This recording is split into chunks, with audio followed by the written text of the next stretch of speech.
شروع اللہ کا نام لے کر جو بڑا مہربان نہایت رحم والا ہے۔ اے نبی صلی اللہ علیہ وآلہ وسلم، اپنے پروردگار کا نام لے کر پڑھو جس نے تمام کائنات کو پیدا کیا، جس نے انسان کو خون کی پھٹکی سے بنایا۔ پڑھو اور تمہارا پروردگار بڑا کریم ہے، جس نے قلم کے ذریعے سے علم سکھایا اور انسان کو وہ باتیں سکھائیں جن کا اس کو علم نہ تھا، مگر انسان سرکش ہو جاتا ہے اس بنا پر کہ وہ اپنے آپ کو بے نیاز سمجھتا ہے۔ کچھ شک نہیں کہ سب کو تمہارے پروردگار ہی کی طرف لوٹ کر جانا ہے۔ کیا تم نے اس شخص کو دیکھا جو منع کرتا ہے، یعنی ایک بندے کو جب وہ نماز پڑھنے لگتا ہے؟ بھلا دیکھو تو اگر یہ راہ راست پر ہو یا پرہیزگاری کا حکم کرے تو منع کرنا کیسا؟ تو اس کا انجام کیا ہوگا؟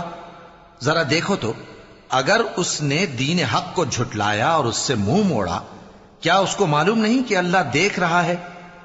دیکھو اگر وہ باز نہ آئے گا تو ہم اس کی پیشانی کے بال پکڑ کر گھسیٹیں گے، یعنی اس جھوٹے خطا کار کی پیشانی کے بال، تو وہ اپنے یاران مجلس کو بلا لے، ہم بھی دوزخ کے فرشتوں کو بلائیں گے۔ دیکھو اس کا کہا نہ ماننا اور سجدہ کرنا اور اللہ کا قرب حاصل کرتے رہنا۔